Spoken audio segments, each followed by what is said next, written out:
మార్గదర్శి అంటే గుర్తొచ్చేది స్వర్గీయ రామోజీరావు గారు.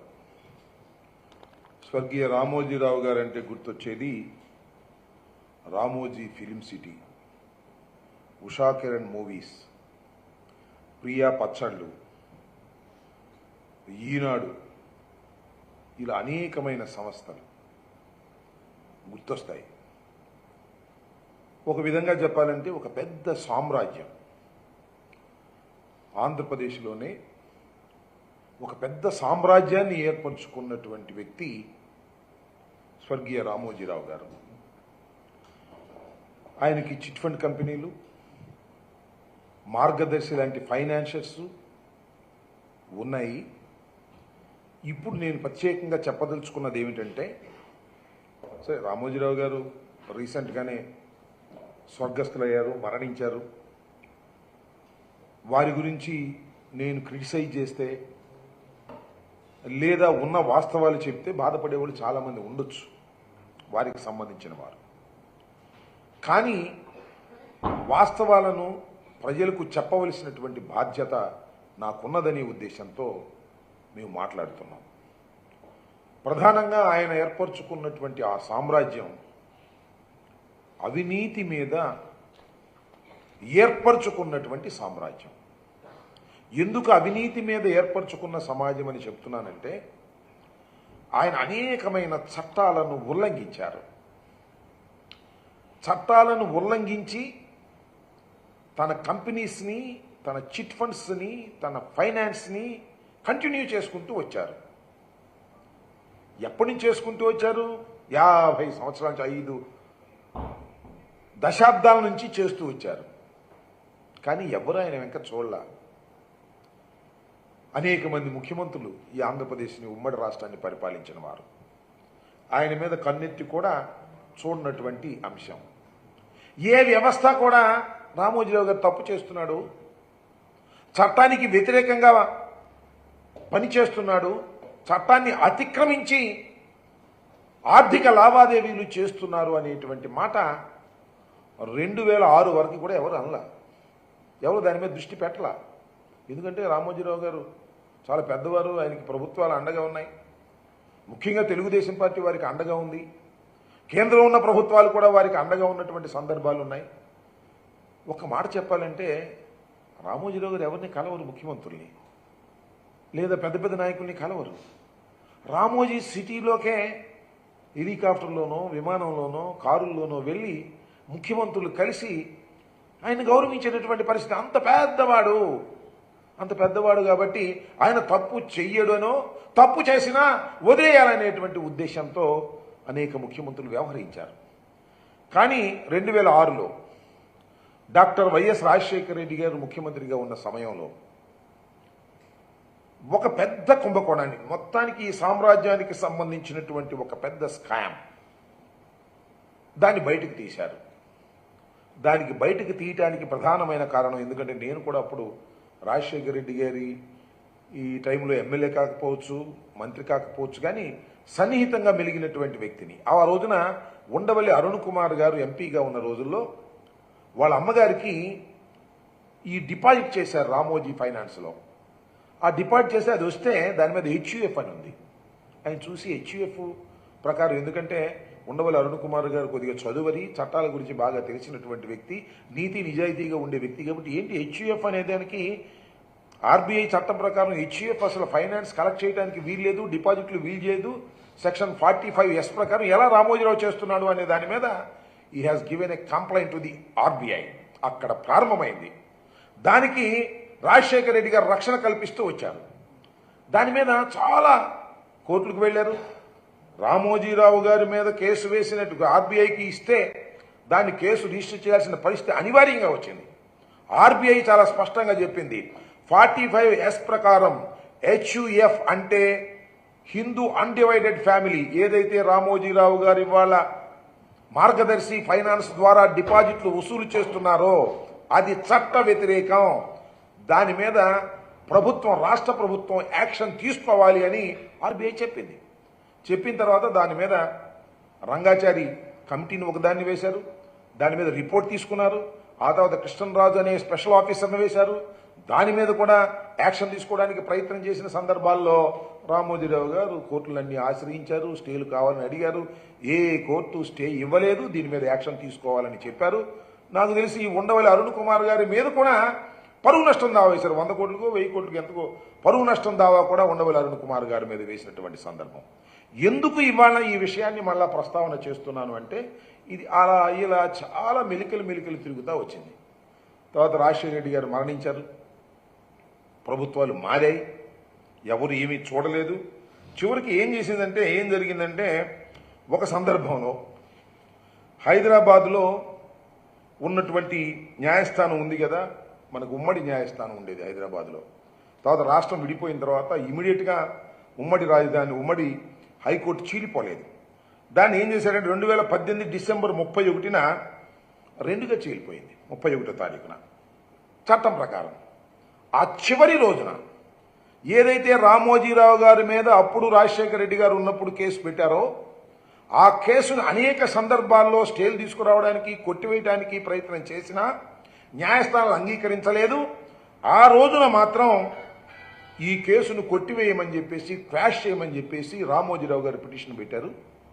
అప్పుడు ఆంధ్రప్రదేశ్ విడిపోయినా ఆంధ్రప్రదేశ్ ప్రభుత్వానికి నోటీసు రాలేదు. కేవలం తెలంగాణ కోర్టుకు మాత్రం నోటీస్ ఇచ్చారు. ఇది కాస్త చాలా జాగ్రత్తగా నోటీస్ ఇచ్చారు, విన్నారు, అదే రోజున కేసు కొట్టేశారు. చిత్రం, చాలా చిత్రమైనటువంటి విషయం. న్యాయ వ్యవస్థలోనే చాలా చిత్రమైనటువంటి అంశం ఏమిటంటే ఒకే రోజు వాదనలిని రామోజీరావు గారు కేసుని కొట్టివేయటం జరిగింది అని చెప్పేటటువంటి ప్రయత్నం చేశారు. కేసు కొట్టేశారు, ఎవరికి తెలియదు. ఈనాడులో రాలేదు, ఏ పేపర్లో రాలేదు, ఎవరికి తెలియదు. పబ్లిక్ కోర్టులో జరిగింది.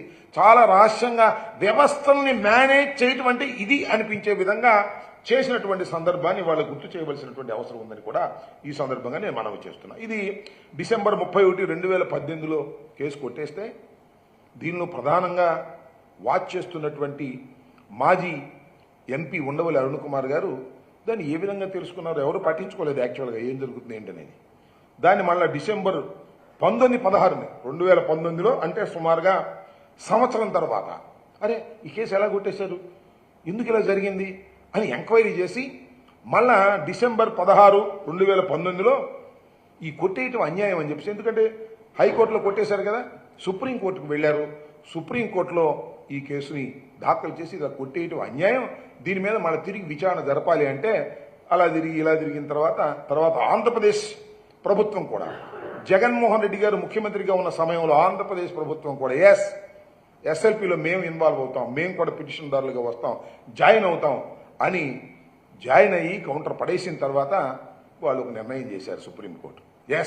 ఇది విచారణ అర్హత కలిగినటువంటి కేసు, లోయర్ కోర్టులో కొట్టివేయటం అనేది సమంజసం కాదు, దీన్ని మళ్ళా విచారించాలి అని తెలంగాణ హైకోర్టుకి మళ్ళీ తిరిగి పంపించారు. తిరిగి పంపించిన తర్వాత ఇప్పుడు మొన్న ఆగస్టు 15కు ముందు 13వ తారీఖున ఆర్బీఐ ఒక కౌంటర్ దాఖలు చేసింది. ఇది చాలా ఇంట్రెస్టింగ్ అయినటువంటి అంశం. కౌంటర్ దాఖలు చేసి ఏం చేసిందంటే మార్గదర్శి చిట్ ఫండ్, మార్గదర్శి డిపాజిట్లు చట్ట వ్యతిరేకంగా రామోజీరావు గారు కలెక్ట్ చేశారు. ఇది చట్టానికి విరుద్ధమైనటువంటి అంశం. ఈ దేశంలో కానీ ఏ రాష్ట్రంలో కానీ హెచ్యుఎఫ్ అనేది డిపాజిట్లు కలెక్ట్ చేయకూడదు. డిపాజిట్లు కలెక్ట్ చేస్తే అది నేరం, క్రైము. ఆ క్రైమ్ మీద వారి మీద యాక్షన్ తీసుకోవాలి.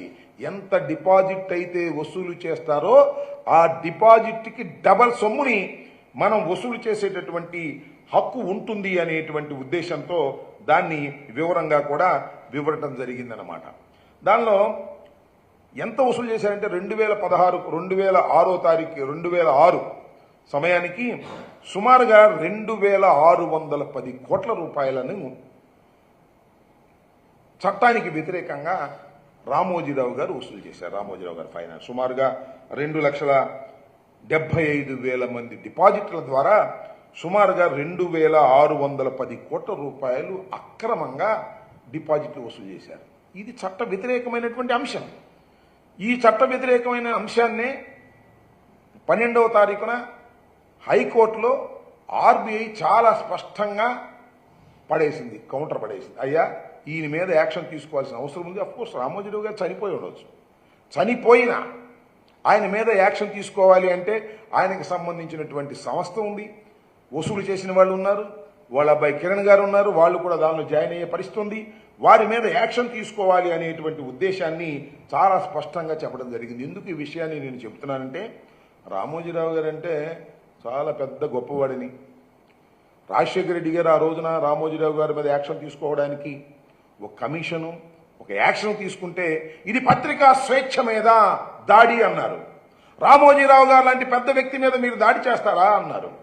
ఇది చట్ట వ్యతిరేకమైనటువంటి కార్యకలాపాలు రామోజీరావు గారు చేస్తున్నారు అనే విషయాన్ని అనేక సందర్భాల్లో చెబితే దాన్ని మసిబూసి మారేడుకాయ చేయాలనేటువంటి ప్రయత్నం చేసేటటువంటి కార్యక్రమం చేశారని ఈ సందర్భంగా నేను మనవి చేస్తున్నాను. మీకు అందరికీ తెలుసు, అనేక సందర్భాల్లో జగన్మోహన్ రెడ్డి గారు కూడా చెప్పారు, దుష్ట చతుష్టయం అని. రామోజీరావు గారు కూడా దానిలో వ్యక్తి. ఏదో ఒక విధంగా తనకు అనుకూలమైన ప్రభుత్వాలను ఏర్పాటు చేసుకొని తన అవినీతి కార్యక్రమాలని కొనసాగించుకోవాలని భావించేటటువంటి వ్యక్తులలో చనిపోయినటువంటి రామోజీరావు గారు కూడా ఒకరు అని చెప్పడానికి ఇంతకన్నా పచ్చి నిదర్శనం ఏం కావాలని నేను అడుగుతా ఉన్నా. దోపిడీ చేసేటటువంటి కార్యక్రమం, ఒక్క పైసా పెట్టుబడి లేకోకుండా ప్రజల దగ్గర నుంచి డిపాజిట్ల ద్వారా వసూలు చేసి సామ్రాజ్యాన్ని నిర్మించుకున్నటువంటి వ్యక్తి రామోజీరావు గారు. ఒక్క పైసా కూడా ఆయన పెట్టుబడి ఉండదు, మొత్తం అంతా ప్రజల దగ్గర నుంచి వసూలు చేస్తారు. వసూలు చేస్తే తప్పు లేదు, చట్ట వ్యతిరేకంగా వసూలు చేసి వాటిని అన్నింటినీ పెట్టుబడి పెట్టేటటువంటి కార్యక్రమాలు కూడా చేస్తారు. మీ అందరికీ తెలుసు, చిట్ ఫండ్ కంపెనీలు ఉన్నాయి, అనేక చిట్ ఫండ్ కంపెనీలు మూసేస్తున్నారు. చట్ట వ్యతిరేకంగా చిట్ ఫండ్ కంపెనీ యాక్ట్కు వ్యతిరేకంగా జరుగుతూ ఉన్నాయి. మొన్న మీరు చూశారు, వైఎస్ఆర్ కాంగ్రెస్ పార్టీ అధికారంలో ఉన్నప్పుడు రామోజీరావు గారికి సంబంధించినటువంటి చిట్ ఫండ్ కంపెనీ మీద కూడా అనేక సందర్భాల్లో ఎంక్వైరీలు వేసి వాటి మీద విచారణ చేసినటువంటి సందర్భాలు ఉంటే నెత్తి నోరు కొట్టుకున్నారు తెలుగుదేశం వాళ్ళను, రామోజీరావు గారికి సంబంధించిన వాళ్ళు. ఏమిటి అన్యాయం, ఏమిటి అక్రమం అనేటువంటి ఉద్దేశంతో చట్ట వ్యతిరేకంగా రామోజీరావు గారు చిట్ ఫండ్ కంపెనీలు కూడా నడుపుతా ఉన్నారు.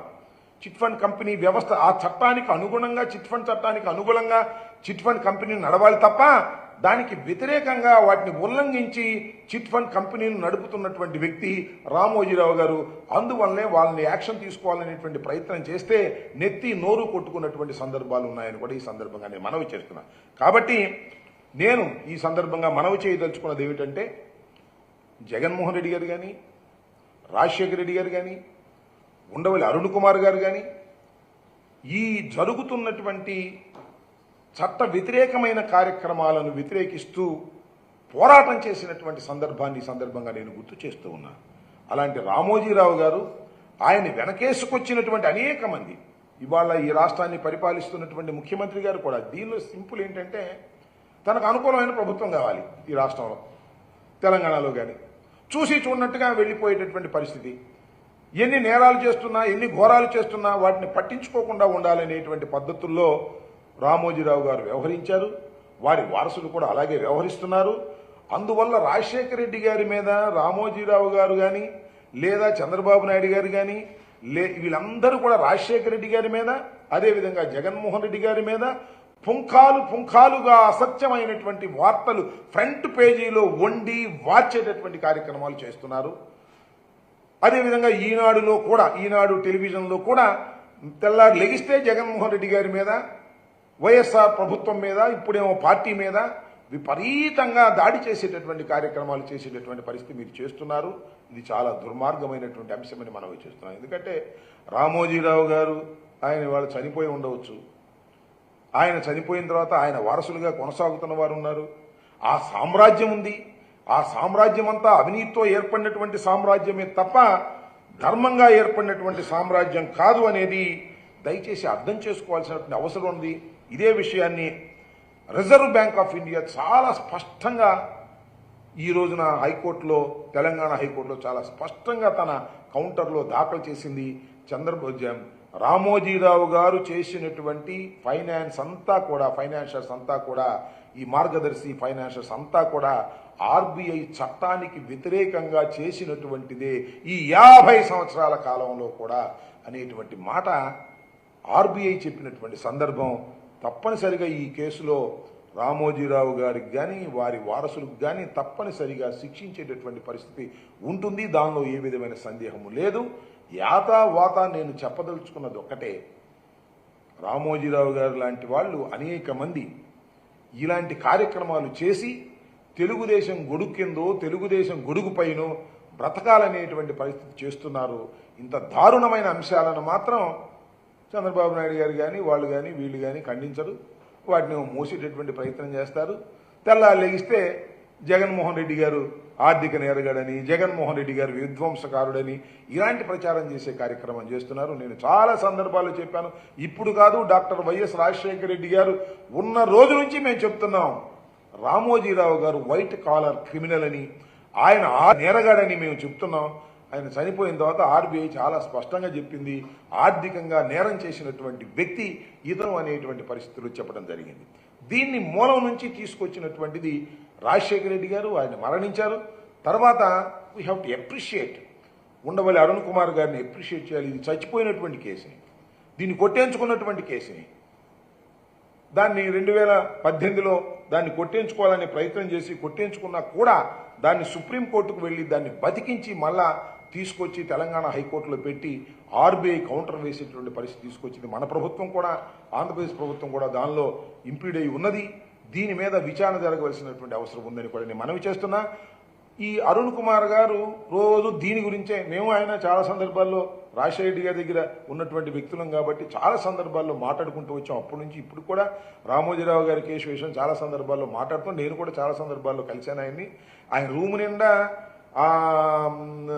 మన చిట్ ఫండ్ కంపెనీకి సంబంధించినటువంటి కాగితాలు, ఫైనాన్షియల్కి సంబంధించిన కాగితాలు ఉంటాయి. రామోజీరావు గారికి సంబంధించినటువంటి కేసులో చాలా పరిశీలి చేస్తున్నటువంటి వ్యక్తి. అందువల్లనే ఆయన మీద అఫిడవిట్ కూడా, పరువు నష్టం దావా కూడా రామోజీరావు గారి కుటుంబ సభ్యులు వేశారు. ఇంత పరువు మాది పోయింది, మీరు కట్టాలని. కాబట్టి నేను ఈ సందర్భంగా ఉండవల్లి అరుణ్ కుమార్ గారిని కూడా నేను రిక్వెస్ట్ చేస్తున్నాను. ఇది చాలా జెన్యూన్ అయిన కేసు. ప్రజల యొక్క సొమ్మును దుర్వినియోగం చేసేటటువంటి కార్యక్రమం చేస్తున్నటువంటి రామోజీరావు గారి వారసత్వం మీద మీరు యుద్ధం చేయండి లీగల్గా.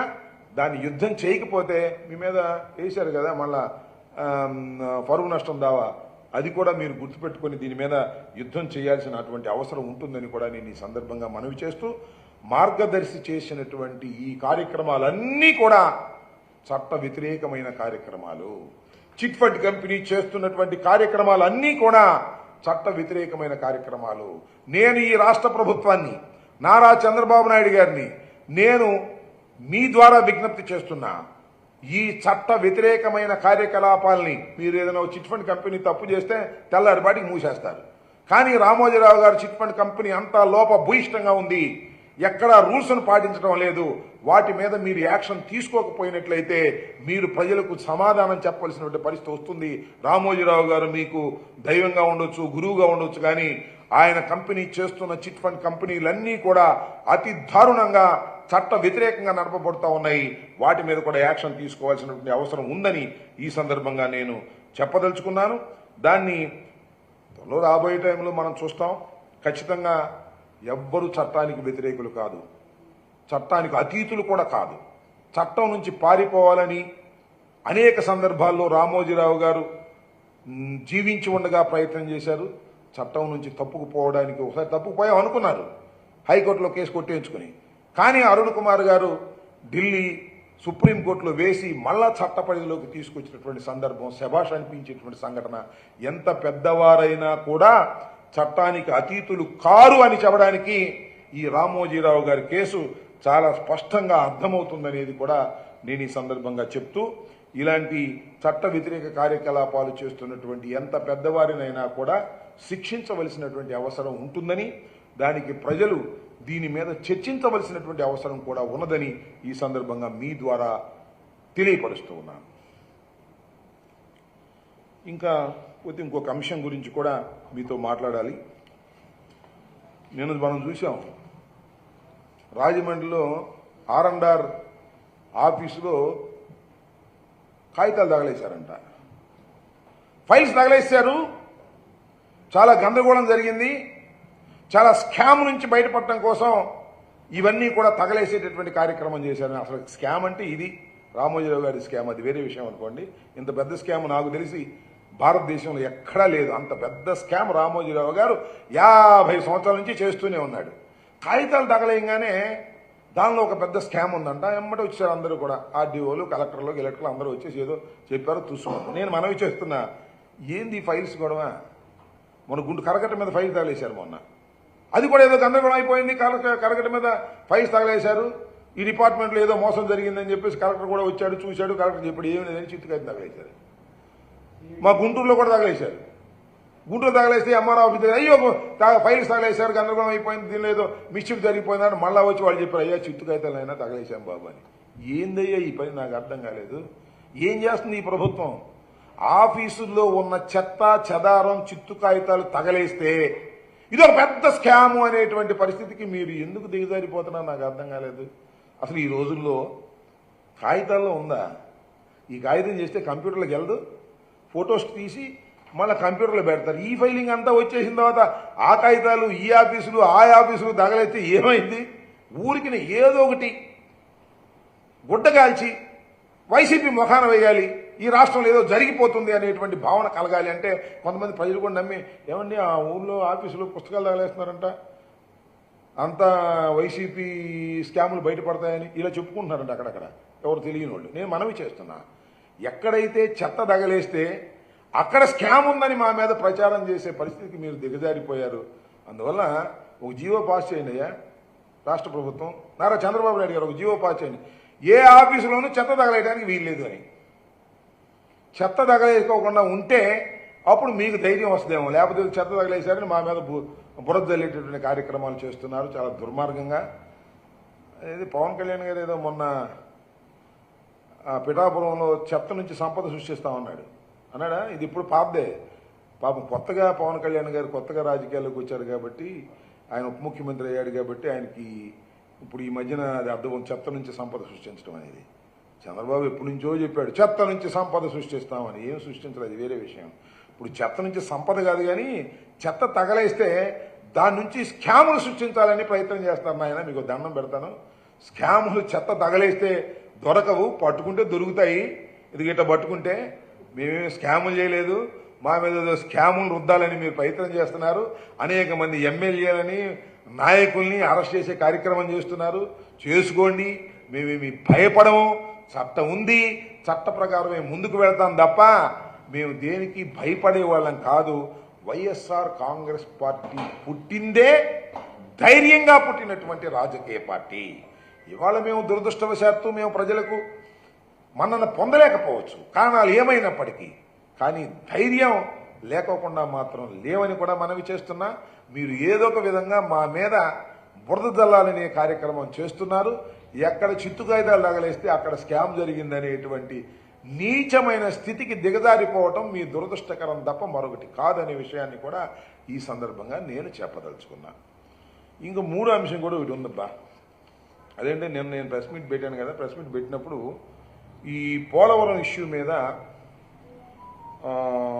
ప్యానల్ ఆఫ్ ఎక్స్పర్ట్స్ ఇచ్చినటువంటి దాని మీద చర్చకు రావాలని నేను ముఖ్యమంత్రి గారిని కానీ లేదా రామానాయుడు గారు ఇరిగేషన్ మంత్రి గారిని కానీ చర్చకు రమ్మని నేను సవాల్ అన్న కానీ రిక్వెస్ట్ చేశా. ఆ రిక్వెస్ట్ని విత్డ్రా చేసుకుంటున్నా, ఎందుకంటే నీకు చర్చించాల్సిన అవసరం ఏమీ లేదు. నేను రామానాయుడు గారు నా మీటింగ్ అయిపోయిన తర్వాత ఆయనే చెప్పేశాడు, అయ్యా మేమన్నీ సైమల్టేనియస్గా ప్రారంభించిన మాట నిజమేను, తొందరగా పూర్తి చేయాలనే తాపత్రయంతో అన్ని స్పిల్వే, అదేవిధంగా స్పిల్ ఛానల్, అలాగే మరి కాఫర్ డ్యాములు, అదేవిధంగా lower copper dam, upper copper dam, diaphragm అన్ని సైమల్టేనియస్గా స్టార్ట్ చేశామని చెప్పేశాడు. ఇంకెందుకు చర్చ? దానిలో డిబేట్ అదే కదా. అన్ని సైమల్టేనియస్గా స్టార్ట్ చేయటం అనేదే పెద్ద తప్పిదం అని చెప్పారు ప్యానల్ ఎక్స్పర్ట్స్. ఎక్కడ కెనడా వాళ్ళు, అదేవిధంగా అమెరికా వాళ్ళు. నువ్వే ఒప్పేసుకుంటావు, అది ఇంకా చర్చ ఉంది. తప్పు చేశామని తెలిసో తెలియకో మా బ్రదర్ నాయుడు గారు అంగీకరించారు, రామానాయుడు గారు. పాపం మంచోడు, పాపం ఈ మాటకు ఆ మాట ఉన్నట్టుగా ఒప్పేసుకున్నాడు. ఆ 15,000 అట్టాగే జరిగింది. పాపం ఆ 15,000 ఏమో చంద్రబాబు నాయుడు గారు చెప్పాడు. చంద్రబాబు నాయుడు గారు 15,000 కూడా మోసం చేసేటప్పటికి పాపం మా బ్రదర్ నాయుడిని ట్రోల్ చేస్తున్నారు. ఇది కూడా చక్కగా ఉన్నది ఉన్నట్టుగా ఒప్పుకున్నారు. అన్ని సైమల్టేనియస్గా ప్రారంభించడం వలనే డయాఫ్రమ్ వాళ్ళు కొట్టుకుపోయి ఇవాళ ఇంత దుస్థితికి పోలవరం ప్రాజెక్టు వచ్చిందనేది ప్రజలకు చాలా స్పష్టంగా అర్థమయ్యే విధంగా చర్చ లేకోకుండా మా మిత్రుడు ఇరిగేషన్ మంత్రి నాయుడు గారు అంగీకరించినందుకు ధన్యవాదాలు ఈ సందర్భంగా చెప్పదలుచుకున్నాను. ఓకే,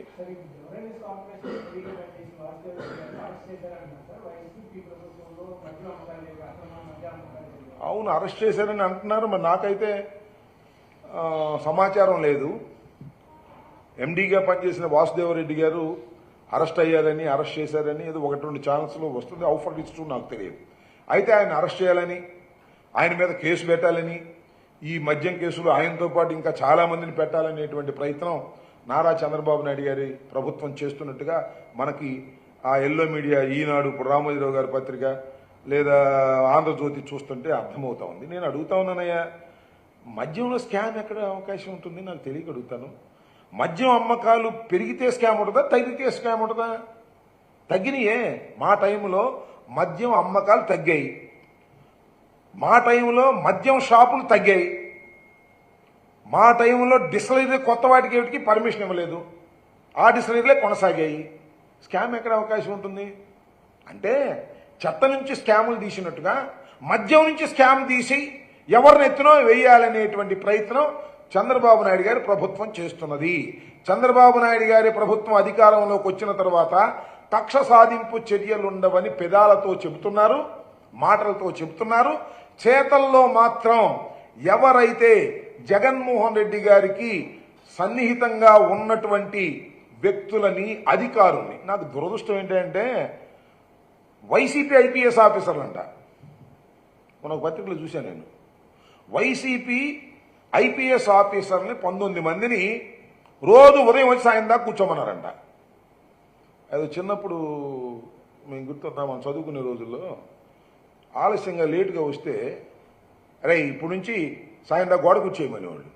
అట్లా ఉంది ఇది. నాకు అర్థం కాల, కొత్త పద్ధతులు పెట్టేశారు. వైసీపీకి అనుకూలంగా ఉన్నారంట వాళ్ళు. నాకు తెలియదు ఐపీఎస్ ఆఫీసులు వైసీపీకి అనుకూలంగా ఎందుకుంటారు, ఐఏఎస్ ఆఫీసులు వైసీపీకి అనుకూలంగా ఎందుకుంటారు. కాకపోతే జగన్మోహన్ రెడ్డి గారికి సన్నిహితంగా పనిచేసినటువంటి వ్యక్తులు అయి ఉంటారు. వాళ్ళు ఎక్కడ చట్టాన్ని వ్యతిరేకిస్తే చట్టాన్ని వ్యతిరేకించినట్టుగా చెప్పొచ్చు, తప్పలేదు. కాబట్టి ఏదో ఒక విధంగా స్కాములు చేశామనేటువంటి భావన తీసుకొచ్చి ప్రజల్లో ఈనాడు, ఆంధ్రజ్యోతి, TV5, ABN వీటిలో టకటక చెప్పడం, ఒక కేసు బుక్ చేయటం, ఇద్దరిని అరెస్ట్ చేయడం, లోపలేయటం, బెయిల్ రాకుండా దాన్ని ఫాలోఅప్ చేయటం, ఇలాంటి కార్యక్రమాలన్నీ జరుగుతున్నాయి. కక్ష సాధింపు చర్యలు లేవంటున్నారు కానీ ప్రభుత్వం వచ్చిన దగ్గర నుంచి ఎర్రబుక్కు సంస్కృతితో కక్ష సాధింపు చర్యలే చేస్తున్నారు. దీనికి ఈ ప్రభుత్వం మూల్యం చెల్లించక తప్పదు. ఇవాళ రేపు అది వేరే విషయం. Time will decide. కక్ష సాధింపు చర్యలు చేసిన వారెవరైనా దానికి మూల్యం చెల్లించక తప్పదనేది నా అభిప్రాయం. ఈ వాసుదేవరెడ్డి గారి అరెస్ట్ కూడా ఈజ్ అన్ MD బ్రివేజ్ కార్పొరేషన్స్. దానిలో ఏదో ఒక గుడ్డగాల్చి ముఖాన్ని వేసి ఆయన అరెస్ట్ చేసి ఆ తర్వాత దానిలో సంబంధం ఉన్నటువంటి వైసీపీ నాయకులు ఉన్నారని వాళ్ళని బయటికి తీసుకొచ్చి, అట్లాగే వెంకటరెడ్డి అని చెప్పేసి మైనింగ్ డిపార్ట్మెంట్కి సంబంధించిన ఆయన్ని కూడా టార్గెట్ చేసి ఈ రకంగా ఏదో ఒక విధంగా ఆఫీసర్లను భయపెట్టాలనేటువంటి ప్రయత్నం దురదృష్టవశాత్తు చంద్రబాబు నాయుడు గారు చేస్తున్నారు. చంద్రబాబు నాయుడికి ఈ రకమైన అలవాటు ఇంతకు ముందు లేదు, ఈ మధ్యనే వచ్చింది. ఎందుకంటే వాళ్ళ అబ్బాయి ఇచ్చాడు కదా. అందుకని చంద్రబాబు నాయుడు గారు మనిషి ఆయన ఉంటున్నాడు కానీ బుర్ర మాత్రం మా లోకేష్దే. ఏ మాటకు ఆ మాట చెప్పాలి. ఈ మధ్యకాలంలో లోకేష్ బాగా యాక్టివ్ అయ్యి ఇలాంటి కక్ష సాధింపు చర్యలు చేసేటటువంటి కార్యక్రమం చేస్తున్నారనేది నా అభిప్రాయం. అది కూడా ఇంతే. ఈ లిక్కర్ స్కామ్ ఏమీ లేదు. లిక్కర్ స్కామ్ ఉన్నట్టుగా సృష్టించి ఎవరినో భయపెట్టాలని ప్రయత్నం చేస్తున్నారు. పాపం అధికారులు కదా, వారికి ఏముంటుంది, వాళ్ళు భయపడతారు. కానీ రాజకీయ నాయకులు మేము ఎందుకు భయపడతాం, చిన్నప్పటి నుంచి చూశాం కదా, ఇవన్నీ చూస్తూనే ఉంటాం. చంద్రబాబు నాయుడు గారి వ్యవహారం కూడా మాకు తెలుసు. ఆయన అనేక సందర్భాల్లో ముఖ్యమంత్రిగా ఉన్నారు, అపోజిషన్లో ఉన్నారు, ఇవన్నీ చూస్తున్నాం. ఆయన మీద కూడా కేసులు ఉన్నాయి. రామోజీరావు గారి మీద కేసులు ఉన్నట్టుగా రామోజీరావు గారు చాలా గొప్పవాడు, ఆయన మీద కేసులు ఏంటి? ఆర్థిక వ్యవస్థను కుప్పకూల్చేస్తున్నారు, ఆయన పత్రికా స్వేచ్ఛ మీద మీరు తిరగబడుతున్నారని చెప్పినటువంటి వాళ్ళందరూ దీనికి ఏం సమాధానం చెప్తారని అడుగుతా ఉన్నా.